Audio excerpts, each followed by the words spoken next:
no way we could have a baking special and not invite our expert baker, Jyoti Nanra, in the house.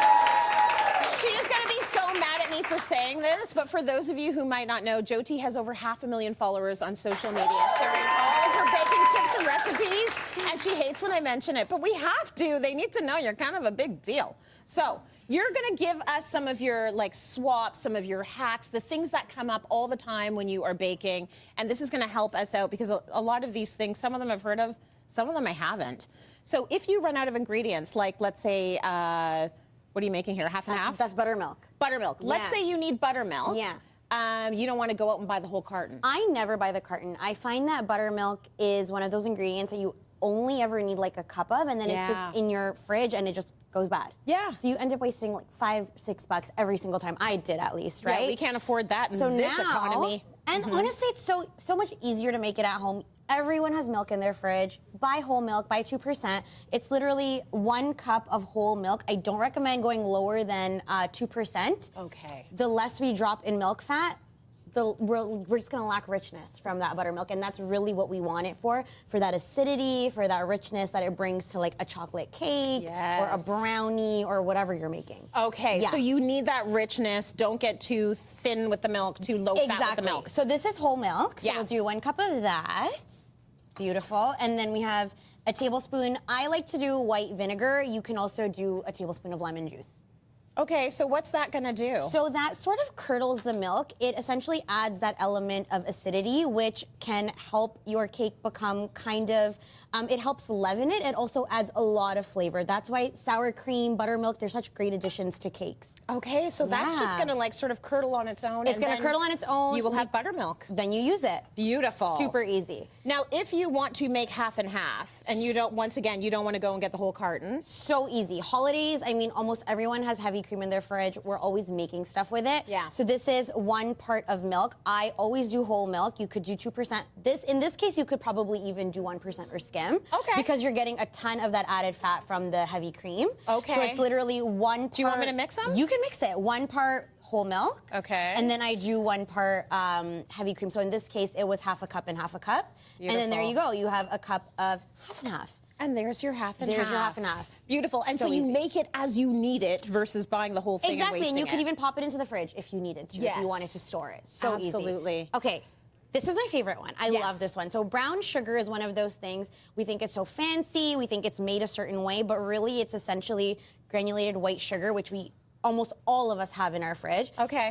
And just a tablespoon of molasses. So molasses is one of those things you buy. It's always in your pantry, hardly ever goes bad. You use it for gingerbread and you never use it again. Yeah. Keep it on hand. You can literally make the quickest brown sugar. It's essentially the same like the store-bought stuff. So I want to know, did anyone in the audience think brown sugar was more healthy for you than white sugar? Because I thought that too. A few of us were under that assumption.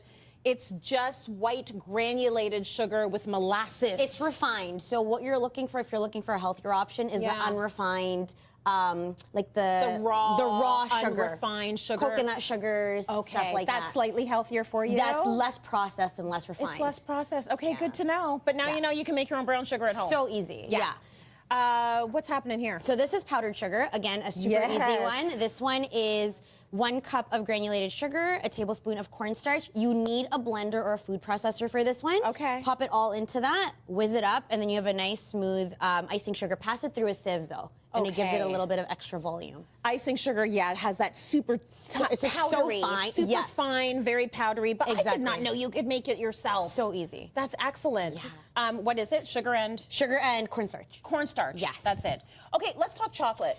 So this is unsweetened chocolate. Very few recipes call for it, so most of us don't have it in our pantries. I certainly don't. Yeah. I always have a good quality cocoa powder though. Okay. And I always have butter. So if you ever need an unsweetened an unsweetened chocolate, you're gonna do 3 tablespoons of good cocoa, not the Hershey stuff, like a good cocoa. Buy a good cocoa. 70% or cacao. higher. Yes. Or higher. And a tablespoon of butter. Yep. Melt this guy, pop it in there, and then you have this. Great for cakes, it's cookies, loaves, whatever you're baking. Yeah. Okay, that's great. And you want unsweetened. Why? Why do we need unsweetened chocolate? That's chocolate in its purest form. So chocolate isn't naturally sweet. It comes from the cocoa bean. It's very bitter naturally, and that's what we're looking for when we're baking something quality chocolate, because we want all of those nice dark flavors. Beautiful. Yeah. Okay, more depth in the unsweet stuff. Yes. Let's talk about temperature. So temperature is the most important thing when you're baking. Yeah. Always room temperature unless otherwise specified by your recipe. So if a recipe needs cold butter, cold eggs, any recipe writer will specify that. So it'll say cold butter. If it says butter, if it says eggs, always bring your ingredients to room temperature.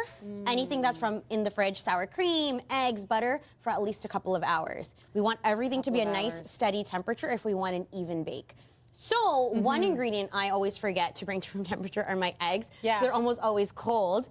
Easiest way to do that is a nice bowl of pretty warm water. You don't want it super hot, but almost pretty hot. Not boiling. Not boiling. We're not making. We're not trying to boil our eggs. eggs. Yeah. And you're gonna pop your eggs in there. You're just literally going to pop a cover on this. 5 or 10 minutes, your eggs are room temperature. Oh, perfect. Yeah, so easy. You've got a great hack for us to get some of the grimy stuff or the stuff that really sticks off of our utensils. I do. So you need a oil spray, any neutral oil spray. Yeah. You're gonna spray this guy. So if I'm using like a corn syrup, all I would do here is pour this guy in. And then you literally have no cleanup, because when you're pouring it out, it doesn't stick. No, and there's at all. Look at that. So so you can show Joey. Yeah. So like it doesn't stick at all. Like at all. Like that's just gonna slide out. Oh, that's cool. Yeah. Very cool. Okay, last but not least, we've got brown sugar. How many times have you put the brown sugar in the cupboard and then you take it out and it is a brick you can throw at someone as a weapon? Always. Right? Brown sugar does So I that. don't know why brown sugar does that, but how do we make it stop? So easy. So it essentially is a lack of moisture. Yeah. I like to grab any untoasted bread. It should be soft. You're not toasting it. Just straight out of your bag. You're gonna pop it in your container. Yep. Cover it, leave it overnight. Yeah. So feel this, Trace.